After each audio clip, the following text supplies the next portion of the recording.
Flying a multi-engine airplane often feels inherently more secure than piloting a single-engine aircraft. There's a sense of redundancy, a comforting thought that you have a backup plan built right into the airframe. Two engines mean a built-in backup, a safety net woven into the very fabric of the flight. It's a powerful feeling knowing that even if one engine falters, you have another ready to take over. If one fails, the other can get you home, potentially averting what could be a dire situation. That's the appeal, the promise of added security, and the primary reason many pilots pursue a multi-engine rating.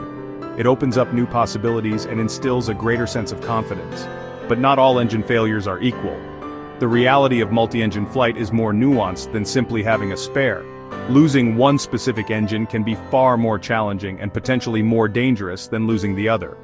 The resulting asymmetric thrust creates unique handling characteristics that pilots must be prepared to manage.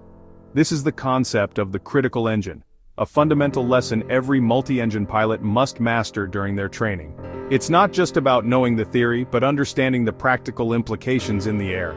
Imagine cruising at altitude, the landscape stretching out beneath you when suddenly, without warning, one engine sputters, coughs, and fails. The airplane yaws and lurches violently towards the dead engine, and your training is immediately put to the ultimate test.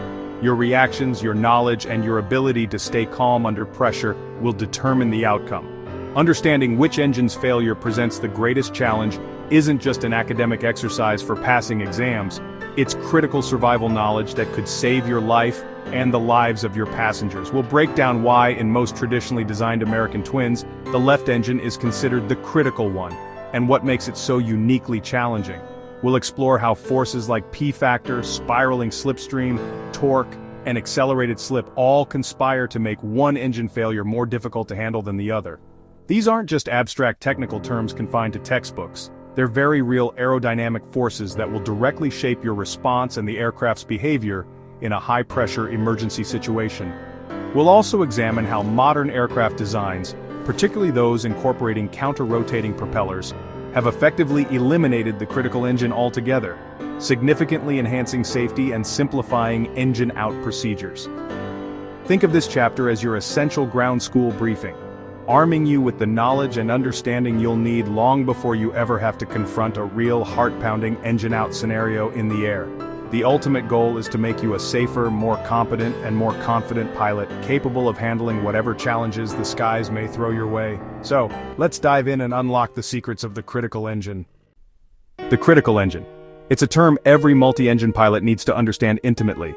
It's not just about passing a check ride, it's about ensuring safety in the air. The critical engine is the one whose failure most adversely affects a multi-engine aircraft's performance and controllability. It's the engine that, when it quits, makes the airplane the most difficult to fly. Understanding this concept is paramount for safe multi-engine operations. In most twins, losing the left or right engine isn't the same. One failure is much harder to manage than the other. This difference arises from several design factors that create asymmetrical thrust. The FAA defines the critical engine for certification and training purposes, ensuring pilots are prepared for the worst-case scenario. But the real point is safety. It's about being able to react effectively when faced with an engine failure. Minimum control speed, or VMC, is based on the failure of the critical engine, the worst-case scenario.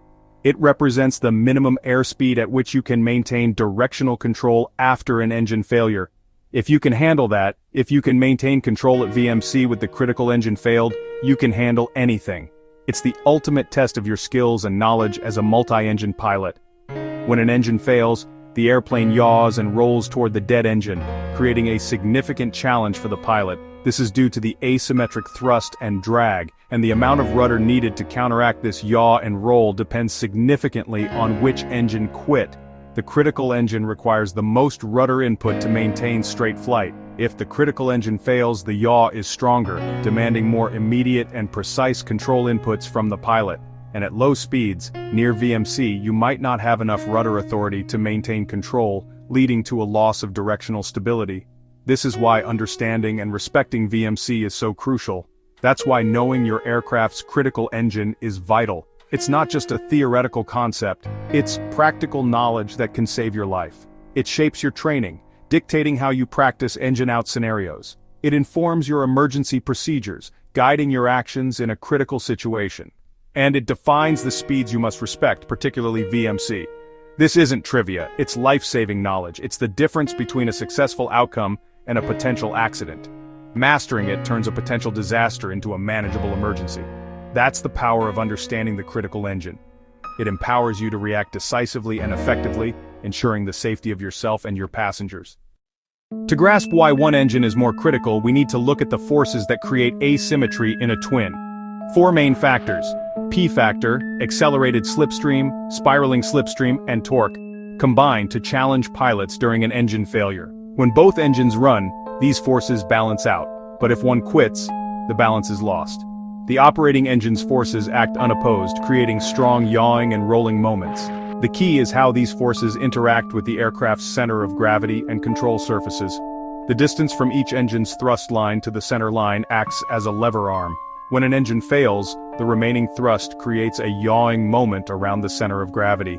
The right engine, after a left engine failure, produces a stronger yaw due to a longer lever arm. That's the heart of the critical engine concept. P factor, or asymmetric propeller thrust, is a crucial concept for understanding multi-engine aircraft performance, especially in the event of an engine failure. It's a force that pilots need to be intimately familiar with to maintain control and safety. It is the most significant force in the critical engine story, playing a pivotal role in determining which engine failure presents the greatest challenge to the pilot. Understanding P factor is not just academic, it's a matter of flight safety. At high angles of attack, which occur during takeoff and climb, the descending right propeller blade takes a bigger bite of air than the ascending blade. This difference in the bite of air creates more thrust on the right side of the propeller disc. This uneven thrust distribution is what we call P factor. This shifts the effective center of thrust slightly to the right of the propeller hub, creating an asymmetrical thrust profile. In a twin-engine aircraft, both engines experience P factor, contributing to the overall asymmetric thrust. However, the right engine's thrust is located farther from the aircraft's center line compared to the left engine. This greater distance gives the right engine's thrust a longer lever arm.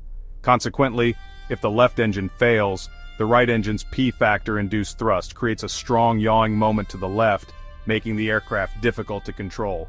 This situation demands a significant amount of right rudder input from the pilot to counteract the yaw and maintain directional control.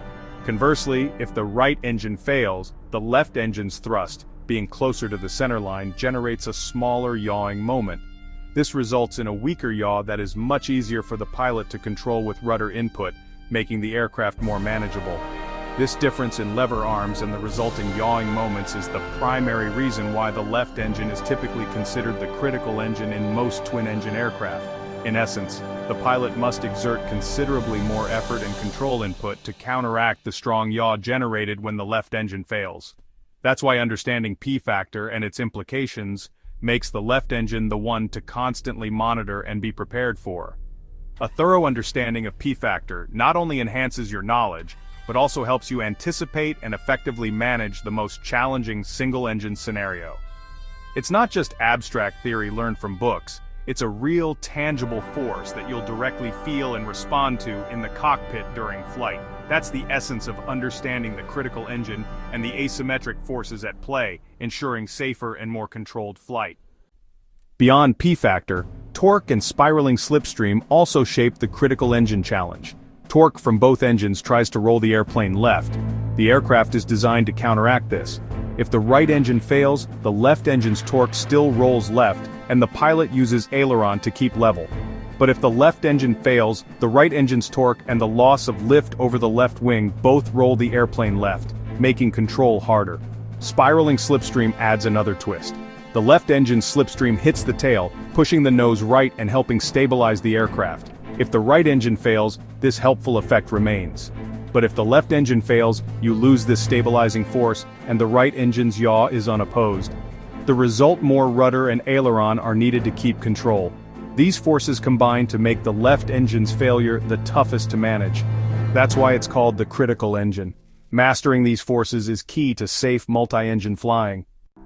In most American twins, the left engine is critical because of how P factor, torque, and slipstream interact.